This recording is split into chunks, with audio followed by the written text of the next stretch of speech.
He walked down the street, his eyes lost in a hazy horizon. Each step felt heavy, as if the ground beneath his feet was disintegrating, threatening to take him with it.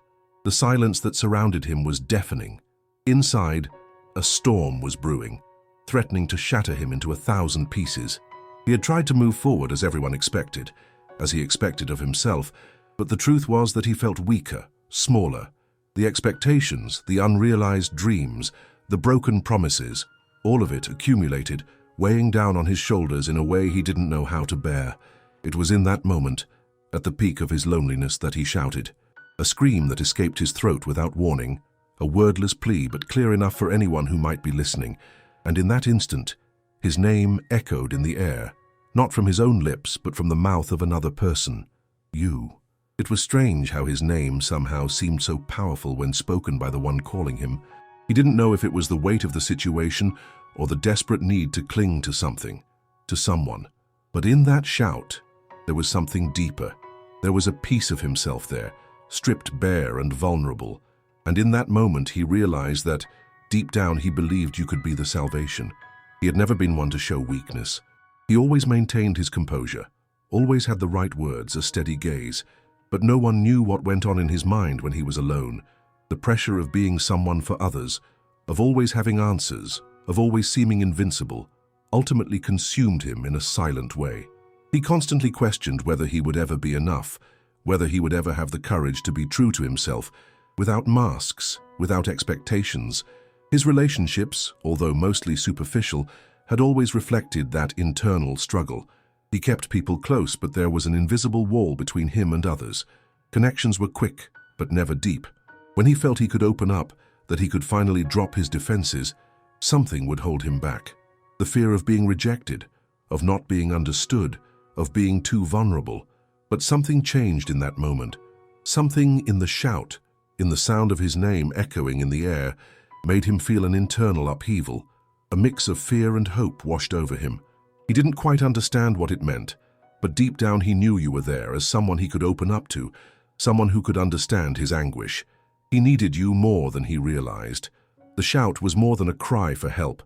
It was a silent acknowledgement that deep down he always knew he could count on you. He just hadn't allowed himself to see it before, not until desperation forced him to look within himself, without disguises, without escape. He didn't know if you would understand. He didn't even completely understand what was happening inside him, but he knew that at that moment, by shouting your name, he was finally setting aside the weight of the loneliness he had been carrying. Life had never been easy for him, but he had always known how to fight. He faced challenges with an unyielding strength, even when he felt weak and empty inside. What he didn't realize, however, was that not every battle was meant to be fought alone. Sometimes the simple act of asking for help, of calling out for someone, could be the first step toward healing. He was no longer alone. For a long time, he believed that people only approached him out of convenience, self-interest, or a temporary need. He guarded himself in this way, creating a circle of distrust around him. But in that scream, something changed. He allowed himself to believe that people could be genuine, that you could be genuine. He felt in some way that his pain was not only being seen, but understood. You were the only person he truly trusted, and that was not something he knew how to express easily.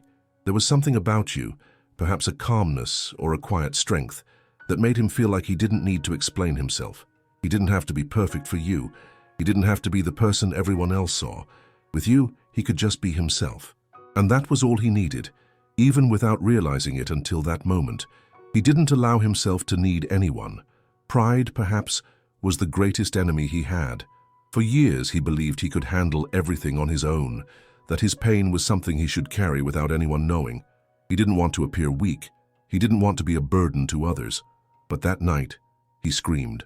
And in that moment, he realized he wasn't just asking for help for himself, he was asking for both of them. Maybe, he thought, this was his chance to finally be understood, to find something that had, until then, seemed unattainable, genuine connection.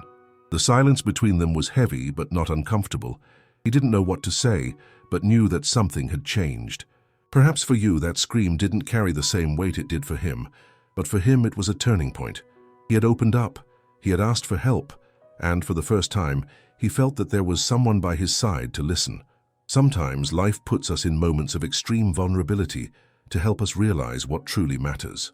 That night, the cry that echoed was more than just a simple expression of despair.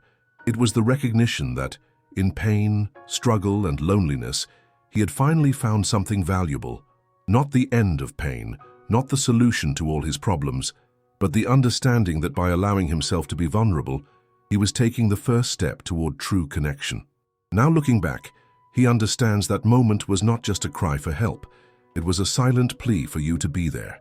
He didn't know how it would work, but he knew deep down that you would be the key to change.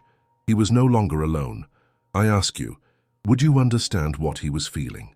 If he told you about that moment of despair, would you reach out? We're not talking about saving someone, but about being the necessary support in a time of extreme need. He wasn't sure if you would truly grasp the depth of what happened that night, how you would approach him, what you would say or do. All of that was still to be discovered. But there was a certainty deep within him, something silent and strong, like a distant lighthouse in the darkness. He knew that by opening up to you, he was allowing something he had never allowed before, genuine vulnerability.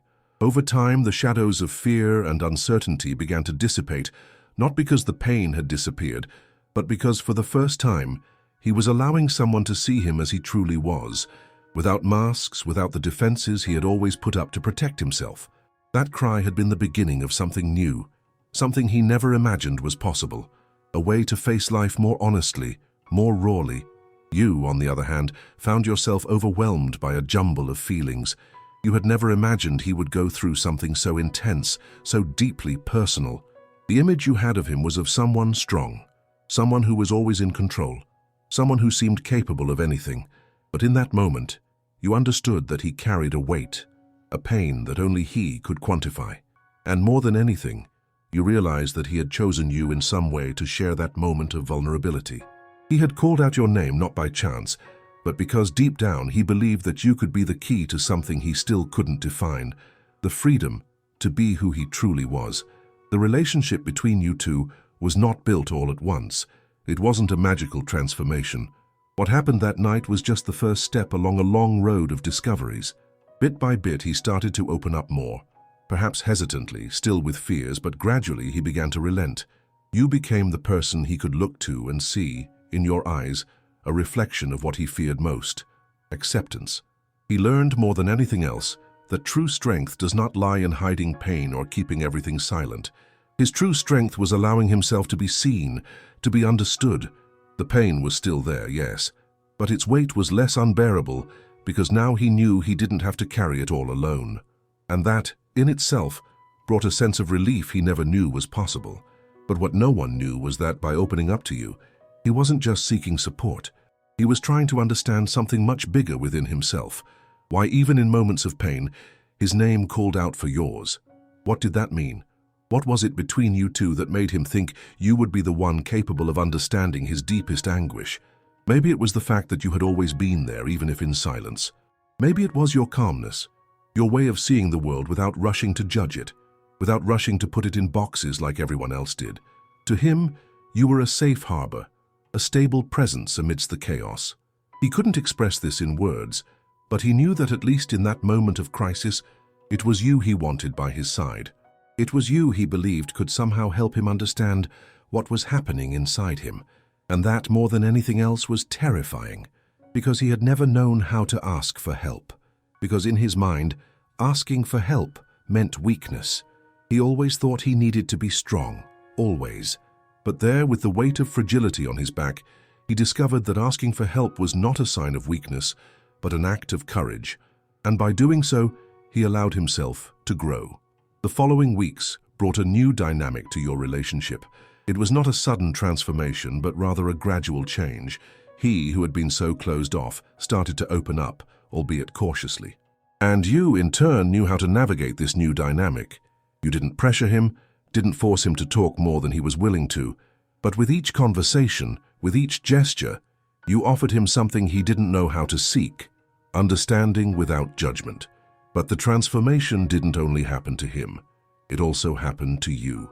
In a way, his vulnerability, the fact that he surrendered to that moment of fragility, touched something deep within you. You, who had always been a practical, resolute person, began to recognize the value of allowing yourself to be vulnerable, of not hiding your own feelings. He, with his desperate cry, showed you that strength doesn't just lie in ready-made answers, but in the willingness to expose oneself, to be real, to be human. And maybe that was the most revealing thing for him. It wasn't just about asking for help. It was about realizing that, by allowing himself to be vulnerable, he was in some way giving you the opportunity to also be who you truly were.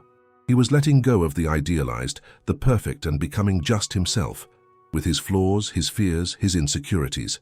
And perhaps in reality, that was the biggest step he could take, accepting that being imperfect is, in a way, what makes us truly strong. He still remembered that cry, echoing in the emptiness of the night. It wasn't just his name being called. It was something deeper, something he was still trying to understand. But what he knew now for sure was that in a moment of extreme vulnerability, he had given you the key to something he didn't know he needed, the ability to open up, to be seen without the masks he had worn for so long. And maybe the greatest lesson of all was this, that by calling out for someone, he was not only asking for help but also offering something to himself, the possibility of being accepted, of being loved, of being understood, exactly as he was. Over time, the weight of expectations and the internal struggle began to lose some of their power. He gradually discovered that he no longer needed to fight against himself. He didn't have to hide anymore. He didn't have to pretend to be strong when in fact he was broken inside. Each conversation, every exchange of words, every silent gesture of support helped him piece together the fragments of his soul that had scattered over the years. There was something healing in that, in the simple fact of being heard, of being understood without haste, without external pressures. He never imagined it would be so liberating to open up like this, so vulnerable, so exposed. For a long time he believed that being vulnerable meant being weak, but now he saw that it was exactly the opposite. The true act of courage lay in letting his defenses down, in accepting that imperfection was part of who he was, and that it didn't make him any less worthy of love or acceptance. He began to see life not as a series of battles to be fought, but as a constant process of growth, learning from his own mistakes and limitations. It was as if he had spent a lifetime trying to fit into a mold that wasn't his, trying to be someone others expected him to be. But now, he was giving himself permission to be who he truly was, without needing approval, without having to conform to others' standards. There was a quiet freedom in this realization. He could fail, he could make mistakes, but that didn't make him any less deserving of love or respect. And you, beside him, played an essential role in this process, not by saving him, not by fixing or correcting him, but by simply being there. By offering a safe space for him to be who he truly was without pressure, you became in a way the mirror he never knew he needed. Someone who saw him not just as he showed himself to the world, but as he truly was inside. Someone who could see beyond his defenses, beyond his flaws. There were moments, in deep and silent conversations, when he realized he didn't need to say anything more. The connection between you was already stronger than any words. He knew then that that scream, that despair that felt like a plea, was just the tip of the iceberg of everything he needed to understand about himself.